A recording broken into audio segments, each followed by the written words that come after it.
All right, welcome into another episode of the Sports Take Show. Myself, Matthew Coller, and Derek Wetmore give you takes on sports, and I'll give you mine, Derek, and you can react to it. 11 missed extra points in the NFL yesterday.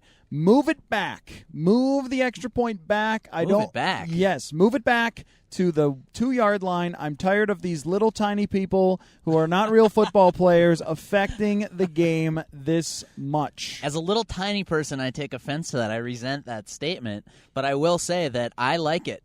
I like the inherent randomness of sports. It's part of the fun. Go build a better team. If you don't have a kicker that can make kicks, you aren't in the top echelon of teams. It's part of building a team, just like going and finding a big, tall, speedy linebacker.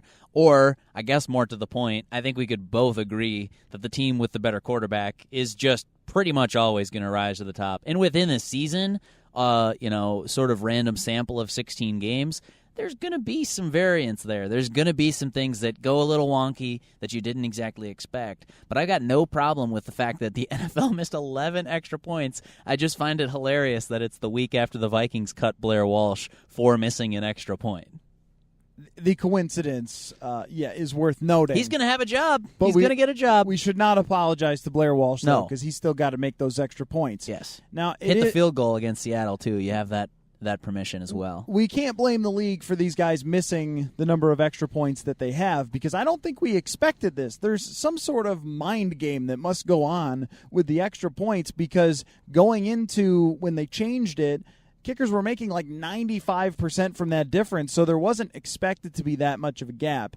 And I like the element of football that has this very specialized position that can make a big difference in a game. I do like that. A guy has to hit the walk-off field goal or hit the field goal at the end of the game. It builds drama. Oh, yeah. There are just so many classic moments with these kickers.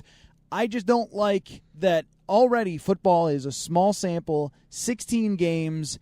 I want to know who the best teams are, and I don't like the idea of games being decided on a one-point play that was basically moved back gimmickly to put a little more drama in a play that was senseless, but that nobody felt like it needed to be changed in the first point. I never heard anyone say, "Gosh, they're too easy. These extra points. I am turning off the TV. I am just so tired of these easy extra points." Counterpoint. You score a touchdown, that's 6 points. You can't kick a little ball through the uprights. That you only cost yourself 1 point. Now, here's what I'll argue. If you, like the Vikings, don't trust your kicker, and now maybe they do, Kai Forbath, hey, but when you had Blair Walsh, if you don't trust the kicker, then just go for 2. That's totally fine. Our buddy Phil Mackey mentioned the idea, how about it's just all plays? And I don't like this, but this is his theory, and I'll espouse it for this Sports Take show.